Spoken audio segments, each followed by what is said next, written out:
What happens when you ignore the inner warning? Based on the story of Noah's Ark, there's a flood coming, but it's not water you should fear. It's the emotional storm, the inner chaos that rises when you ignore the still, quiet warning within. This is the Bible within.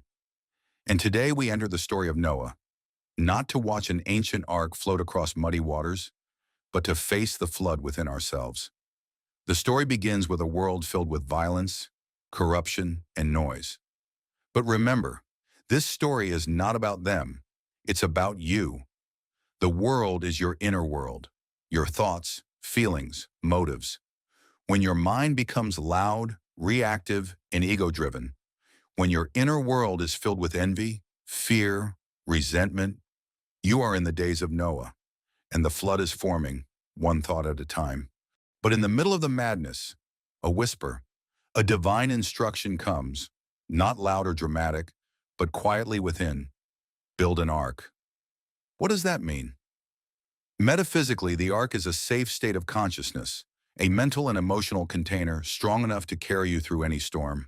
It's your inner sanctuary, your alignment with higher truth. Noah represents the awakened part of you, the one who hears truth before chaos strikes. But here's the challenge. Building an ark requires work before the flood.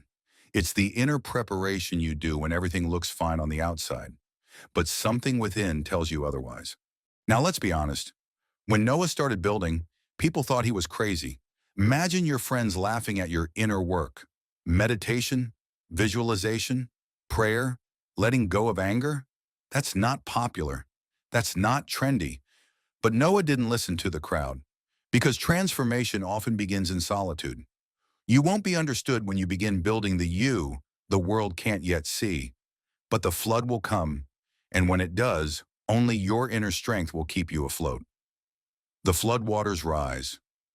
What happens when emotions overwhelm you? When disappointments drown your plans? When life collapses? The storm isn't punishment, it's purification. The flood clears out the false, the shallow, the noise. It destroys everything that wasn't rooted in truth. Only the ark remains. And then, silence, stillness, a new dawn. From chaos comes clarity. From loss comes renewal. The dove returns with an olive branch. Hope. That's your renewed mind returning from the deep, with evidence that a new inner world is possible. Reflection. Within and without within. You are Noah, the part of you that sees what others ignore, that builds inward strength while the world plays outside. Without, the world reflects back what you've allowed to grow. If you neglect the inner whisper, life will find a way to flood you into listening. This story is not about avoiding the flood. It's about becoming the kind of person who survives it. Even better, transcends it. So, what are you building within you? If the storm came today, would your ark float? Would you rise? Or would you sink beneath unprocessed emotions and beliefs? You were born to weather the flood, to build your ark, to start again, with vision, peace, and purpose. This is the Bible within, and the journey continues.